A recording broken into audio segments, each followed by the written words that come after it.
Welcome to our YouTube channel. අපේ YouTube channel එකේ අපි කතා කරන්නේ අපේ බබා ගැන සහ අපේ family එකේ අපි daily කරන සමහර දේවල් ගැන. ඒ වුණාට අපි අද ඉඳලා අලුත් series එකක් පටන් ගන්න හිතුවා. ඒක තමයි අලුතින් අම්මලා තාත්තලා වෙන්න ඉන්න ඔයාලට සහ අලුතින් අම්මලා තාත්තලා වෙලා චූටි පැටියෙක් ඉදිරියට ගෙනාවු අම්මලා තාත්තලාට වැදගත් වෙයි කියලා හිතුණ අලුත් වීඩියෝ සීරීස් එකක්. ඒක තමයි නිව්බෝර්න් බේබි කෙනෙක් නැත්නම් අලුත් ඉපදුණු බබෙක්. එයාගේ පළවෙනි මාසෙ ඉඳලා එයාට අවුරුද්දක් සම්පූර්ණ වෙනකම් 12 වෙනි මාසෙ වෙනකම් ඒ කාලය ලොකු වෙනස්කම් ටිකක් ක්‍රමයෙන් සිද්ධ වෙන කාලයක්. එතකොට ඒ මාස 12 ගැන අලුත් වීඩියෝ සීරීස් එකක් අපේ channel එක හරහා ඔයාලට අරන් එන්න අපි බලාපොරොත්තු වෙනවා. එතකොට ඒකේ පළවෙනි පියවර විදිහට පළවෙනි වීඩියෝ එක විදිහට අපි අද අරන් එනවා බබාගේ පළවෙනි මාසේ සිද්ධ වෙන වෙනස්කම් මොනවාද කියලා මේ වීඩියෝ එක හරහා අපි කතා කරමු. හරි. මුලින්ම කතා කරද්දී බබෙක් අලුතෙන් ඉපදුන බබෙක් සාමාන්‍ය normal delivery එකකදී නම් ඉපදුනේ බබාගේ ඔළුව දිග වෙන්න පුළුවන්, නහය තල්න ස්වභාවයක් තියෙන්න පුළුවන්. ඒක සාමාන්‍යයි. ටික කාලයක් යද්දී ඒක සාමාන්‍යවත් එකට හැරෙනවා. ඒ වගේම තමයි මේ කාලේදී බබාගේ ඇසීම එයා අම්මගේ සහ තාත්තගේ කටහඬ හොඳට අඳුරනවා. ඒකට හේතුව තමයි බබා අම්මගේ බණ්ඩේ ඉන්න කාලෙදී මීට මාස කිහිපයකට කලින්ම එයාට ඇසීම කියන දේ එයාට මේ ඇසීම කියන දේ අම්මගේ බණ්ඩේ ඉන්නකොටම මීට මාස කිහිපයකට කලින් ඉඳලා එයාට ඇසීම කියන දේ ලැබුණා. එතකොට එයා දැනට අම්මගේ සහ තාත්තගේ කටහඬ අඳුරනවා. පෙනීම ගත්තාම එයාට මේ වෙනකොට රූප බොඳ වෙලා තමයි පෙනෙන්නේ. එතකොට එයාට පුළුවන්කම තියෙන්නේ එයාගේ අතේ දුරින් තියෙන දේක් අඳුර ගන්න විතරයි. එතකොට එයාට පැහැදිලිව රූප මේ අඳුර ගැනීම හැකියාවකුත් නැහැ. එයාට රූප බොඳ වෙලා තමයි මේ වෙද්දි පෙනෙන්නේ. වෙද්දී බබාට පුළුවන්කම තියෙනවා පැන් රස සහ තිත්ත රස වෙන් කරලා අඳුර ගන්න. ඒ හේතුව නිසා තමයි බබා වැඩි කැමැත්තක් දක්වන්නේ මව් කිරි වලට. ඒ වගේම අම්මා සහ බබා අතර තියෙන බැඳීම ශක්තිමත් කරගන්න අම්මට පුළුවන්කමක් තියෙනවා යම්කිසි දෙයක් සිද්ධ කරන්න. ඒ කියන්නේ අම්මට පුළුවන් අම්මා බබාට කිරි දෙන අවස්ථාවේදී බබාගේ ඉසත ගන්න පුළුවන්, බබත් එක්ක ආදරෙන් කතා කරන්න පුළුවන්, අම්මට පුළුවන් බබාට කවි කියන්න, නැලවිලි කවි කියන්න පුළුවන්, බබාට ආදරෙන් කතා කරන්න පුළුවන්. ඒ වගේ දේවල් වලින් සිද්ධ වෙන්නේ බබාගේ ඇස් දිහා බලාගෙන කිරි දෙන්න පුළුවන්. ඒ වගේ දේවල් වලින් සිද්ධ වෙන්නේ බබා සහ අම්මා කියන දෙන්නත් තියෙන බැඳීම ශක්තිමත් වෙන එක. ඊළඟ දේ තමයි මේ බබා ඉපදුණු බරට වඩා ඉපදුනාට පස්සේ බබාගේ බර ක්‍රමයක් යම්කිසි ප්‍රමාණයකින් අඩු වෙන්න පුළුවන්. මේකට හේතුව තමයි බබා ඉපදෙනකොට අම්මගේ බඩ ඇතුලේ ඉන්න අවස්ථාවේදී බබාගේ ඇඟ තුල තිබුණු තරල බබා ඉපදුනාට පස්සේ ක්‍රමයෙන් ඉවත් වීම. මේ හේතුව නිසා තමයි බබා ඉපදුණු බරට වඩා ඉපදුනාට පස්සේ යම්කිසි බරෙහි අඩුවීමක් සිද්ධ වෙන්නේ. මේ කාලේදී බබාගේ නිින්ද ගැන කතා කරොත් බබා වැඩිපුරම කරන්නේ මේ කාලේදී නිදා ගන්න එක. එතකොට පැය 17ක් වගේ කාලයක් ඇතුළත දවසකට බබා නිදා ගැනීම සිද්ධ කරනවා. ඊළඟට ගොඩක් අම්මලා කතා කරන දෙයක් නේ බබා අඬනවා කියන එක. එතකොට මේ කාලේදී බබා අඬන එක ඇත්තටම සාමාන්‍ය දෙයක්. ඒ වගේම නිරෝගී බබෙක්ගේ ලක්ෂණයකුත් තමයි මෙයා මේ අඬන එක. හැබැයි බබා නිතරම අඬනවා නම් යම්කිසි විදිහකට අසාමාන්‍ය විදිහකට අඬනවා නම් මුලින්ම අම්මට බලන්න පුළුවන්. එක්ක බබා ඇඳන් ඉන්න ඇඳුම එයාට අපහසු වෙන්න පුළුවන්. නැත්නම් බබා බඩගිනි වෙලා වෙන්න පුළුවන්. එහෙම නැත්නම් ඇඳුමේ නූල් කෑල්ලක් එයාගේ ඇඟේ පැටලිලා වෙන්න පුළුවන්. මොකක් හරි හේතුවක් තියෙන්න පුළුවන් බබා අඬන එකේ. මොකද අම්මට කතා කරලා කියන්න බෑ බබාට මට මේ දේ නිසා අපහසුයි කියලා. එයා අම්මත් එක්ක සංනිවේදනය කරන්නේ ඇඬීම කියන එයාගේ භාෂාව හරහා. එතකොට අම්මා තේරුම් ගන්න ඕනේ ඇයි මෙයා අඬන්නේ කියලා. අඬන එකට හේතුව මොකද්ද කියලා බලන එක. ඊළඟට තමයි මේ කාලේදී බබාව අපිට පුළුවන් මෘදු ඒ වගේම එයාට සුව පහසු මෙට්ටකින් එයාට නිදා ගන්න අවස්ථාවේදී තියන්න. ඒ වගේම මේ කාලේදී කොට්ට පාවිච්චි කිරීම සිද්ධ කරන්න එපා බබෙක්ට.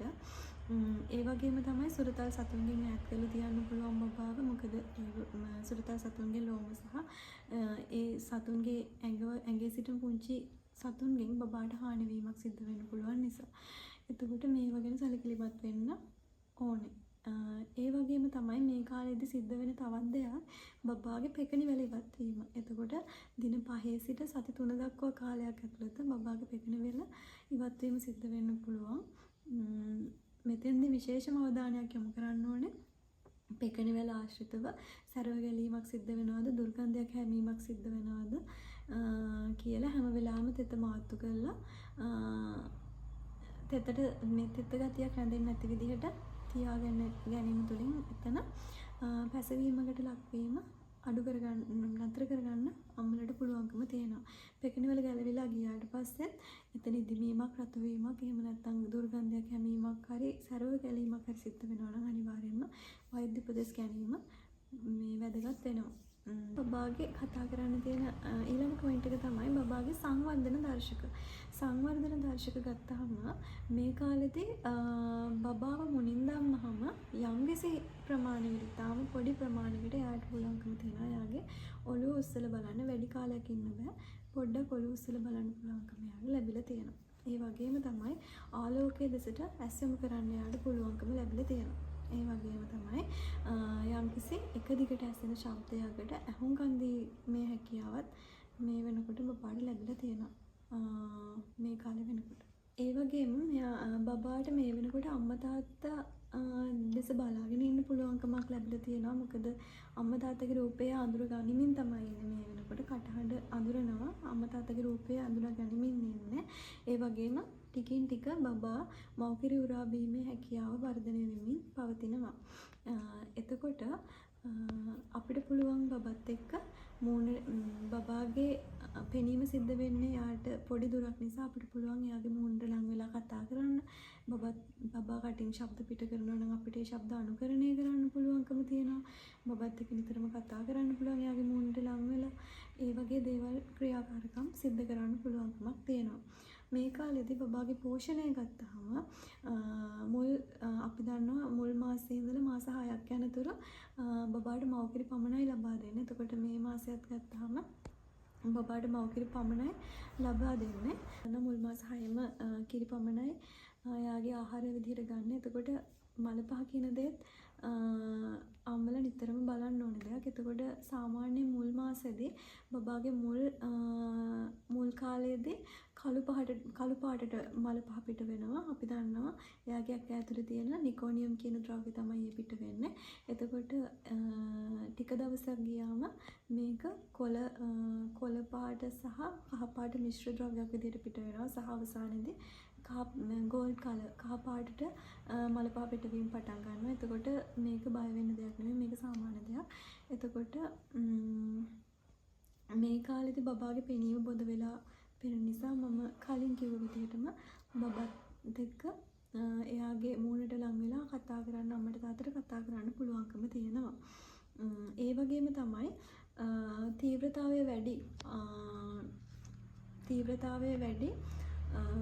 පාට සහිත දේවල් බබාට පෙන්වන්න පුළුවන්. උදාහරණයක් තද පාට සහිත රූප, ඊට පස්සේ තද පාට සහිත යම්කිසි සෙල්ලම් බඩු, යම්කිසි සද්දයක් ඇහෙන සෙල්ලම් බඩු බබාගේ මූණට ලං කරලා බබාට ඒවා පෙන්වලා ඒවා ගැන කියලා දෙන්න බබාට පුළුවන්කමක් තියෙනවා. එතකොට මේ වගේ පුළුවන්කමක් තියෙනවා. බබාගේ ප්‍රතිශක්තිකරණ ක්‍රියාවලිය ගැන ගත්තොත් මුලින්ම බබා ඉපදුනාට පස්සේ බබාට BCG එනත රෝහලින් දීලා තමයි බබාව ගෙදර එවන්නේ. එතකොට අම්මා මේ බෙහෙත් එක විදපු තැන ටික කාලයක් බලන්න ඕනේ. මොකද මේ බෙහෙත් විදපු තැන මේ තුවාලයක් බවට පත් වෙලා පැසවලා එතන කැලලක් ඇති වෙන්න ඕනේ. ඒ කැලලින් තමයි අපි අඳුරගන්නේ බබාගේ ඇඟේ ප්‍රතිශක්තිකරණ ක්‍රියාවලිය හරියටම සිද්ධ වෙලා කියලා. ඒ කැලල ඇති වුනේ නැත්නම් මාස 6කට පස්සේ BCG දෙවන මාත්‍රාව ලබා ගැනීම සිද්ධ කරන්න ඕනේ. ඉතින් අද දවසේදී අපි කතා කරේ බබාගේ පළවෙනි මාසෙදී කොහොමද බබාගේ සංවර්ධන දශක මොනවාද? එයාගේ පෝෂණ ක්‍රම කොහොමද? ඒ දේවල් ගැන තමයි අපි කතා කරේ. ඉතින් ඊළඟ සතියේ එන්නම් අපි බබාගේ දෙවෙනි මාසය ගැන කතා කරන වීඩියෝ එක අරගෙන. ඉතින් අපිව subscribe කරලා bell button එකත් click කරලා තියාගන්න. thank you අපිත් එක්ක එකතු වුණාට.